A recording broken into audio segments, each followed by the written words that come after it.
Students आज हम rule number 4 discuss करेंगे कि रूल नंबर 4 हमारे पास क्या है। रूल नंबर 4 हमारे पास मल्टीप्लिकेशन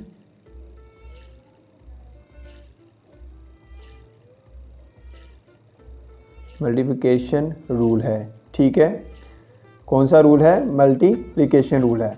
इसको ज़रा देखते हैं। जैसे हमने सब्ट्रैक्शन रूल और एडिशन रूल के बारे में डिस्कस किया था, अब हम मल्टीप्लिकेशन रूल के बारे में डिस्कस करेंगे कि ये क्या होता है, ठीक है, और किस तरह इसको अप्लाई किया जाता है। अब स्टार्ट करते हैं इसको। जब दो वैल्यूज़ के साइन एक जैसे हों और उन के दरमियान ज़रब यानी मल्टीप्लिकेशन हो। पहले स्टूडेंट्स हमने जो सब्ट्रैक्शन और एडिशन का रूल पढ़ा था उसमें हम देख रहे थे कि ज़रब नहीं होता था। अब जो क्वेश्चन आएंगे रूल नंबर 4 में, जो कि हमारे पास क्या है, मल्टीप्लिकेशन रूल, अब इसमें क्वेश्चन के अंदर मल्टीप्लाई यानी ज़रब होगा। ठीक है, दरमियान में ज़रब हो तो इन को हमेशा ज़रब करेंगे और जवाब में साइन हमेशा जमा का आएगा।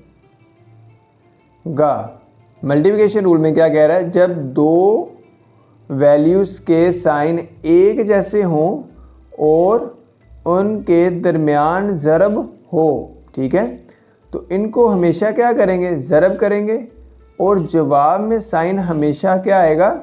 जमा का आएगा। एक एग्जाम्पल देखते हैं, ठीक है, ताकि इस रूल की अच्छे से हमें समझ आ जाए। ठीक है, फॉर एग्जाम्पल मेरे पास यहाँ पर है 2 मल्टीप्लाई 3, ठीक है। तो यहाँ पर आपने रूल अप्लाई करना है जब दो वैल्यूज़ के साइन एक जैसे हों। अब आप लोग देखो 2 का साइन क्या है, उससे पहले होगा, तो 2 का साइन क्या है? प्लस। अब 3 का साइन क्या है? उससे पहले होगा, वो इधर होगा, यानी ये मल्टीप्लाई नहीं होगा साइन इसका, क्योंकि साइन हमेशा या तो किसी वैल्यू का प्लस हो सकता है या माइनस हो सकता है। ठीक है, ये दो बस साइन हो सकते हैं, ये आपने जहन में रखना है कैलकुलेशन करने के लिए। अब 3 का साइन यहाँ पर क्या है? कुछ नहीं लगा हुआ, तो क्या होगा? प्लस। तो दोनों के साइन क्या हैं? एक जैसे। जब दो वैल्यूज़ के साइन एक जैसे हों और उनके दरमियान ज़रब हो। अब आप देखो 2 और 3 के दरमियान में ज़रब है, तो इनको हमेशा क्या करेंगे? ज़रब करेंगे। अब इनको मल्टीप्लाई करो, ज़रब करो, तो क्या आएगा? 2 3 ज़ा 6, ठीक है, और जवाब में, जवाब क्या आया? 6, और जवाब में साइन हमेशा कौन सा आएगा? जमा का आएगा। अब यहाँ पर क्या लगा हुआ है? प्लस। यहाँ पर क्या है? प्लस। तो स्टूडेंट जब हमारे पास दरमियान में मल्टीप्लाई हो, फिर हम रूल अप्लाई करते हैं प्लस प्लस प्लस। ठीक है, ये आपने जहन में रखना है। ठीक है, इसी तरह इसकी ये और एग्जांपल लेते हैं। फॉर एग्जांपल यहाँ पर लिखा है -2 मल्टीप्लाई -3, ठीक है। अब आप लोग देखो कि दोनों वैल्यूज़ के साइन एक जैसे हैं कि नहीं? दोनों वैल्यूज़ के साइन एक जैसे हैं। 2 का साइन क्या है? माइनस। 3 का साइन क्या है? माइनस। और इनके दरमियान में ज़रब हो, तो इनको हमेशा क्या करेंगे? मल्टीप्लाई। 2 3 ज़ा 6, ठीक है, और जवाब में साइन हमेशा क्या आएगा? दोनों वैल्यूज़ के जब साइन एक जैसे होंगे ना, तो आपने ये जहन में रखना है, जवाब में साइन हमेशा कौन सा आना है? प्लस का ही आना है।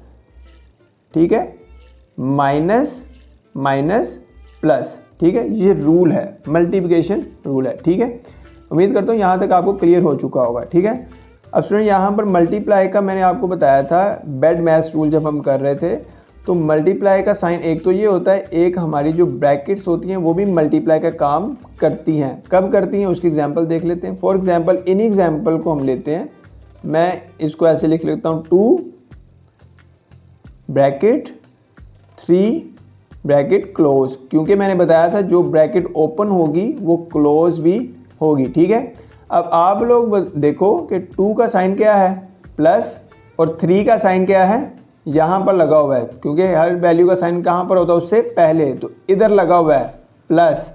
प्लस आपको पता लगाएं या ना लगाएं कोई फ़र्क नहीं पड़ता। अब इस 3 का वैल्यू का साइन कौन सा है प्लस, और 2 की वैल्यू का साइन कौन सा है प्लस, तो दोनों वैल्यूज़ के साइन एक जैसे हैं। अब इनके दरमियान में देखिए ये जो ब्रैकेट है ना, ये ब्रैकेट अब मल्टीप्लाई का काम करेगी। ठीक है, 2 मल्टीप्लाई 3, तो यानी कि 2 मल्टीप्लाई 3 क्या होगा 6। अब जवाब में साइन हमेशा क्या आएगा, एक जैसे हो तो प्लस ही आएगा। तो यहाँ पर अब मैं प्लस नहीं लगाऊंगा, क्योंकि मुझे पता है जिस वैल्यू के साथ अगर कोई साइन नहीं होता तो उसके साथ साइन कौन सा होता है प्लस का। ठीक है, अब इसी एग्जाम्पल को मैं इस तरह भी लिख सकता हूँ 2 ब्रैकेट 3 ब्रैकेट, ये सेम वेरिएशन है एक ही क्वेश्चन की। यहाँ पर मल्टीप्लाई हमने क्रॉस वाला इस्तेमाल किया था, यूज़ किया था, यहाँ पर हम ब्रैकेट्स वाला यूज़ कर रहे हैं। ठीक है, अब इसी को मैं ऐसे भी लिख सकता हूँ। ठीक है, अब इसका मतलब क्या है, ब्रैकेट में क्या है मेरे पास +2, इस ब्रैकेट में मेरे पास क्या है +3। अब इन दोनों ब्रैकेट्स के दरमियान में देखो कोई साइन लगा हुआ है, नहीं लगा हुआ, तो इसका मतलब है कि ये ब्रैकेट्स आपस में मल्टीप्लाई का काम करेंगी। अब दोनों के साइन एक जैसे हैं तो इनको मल्टीप्लाई करो, 2 3 ज़ा 6।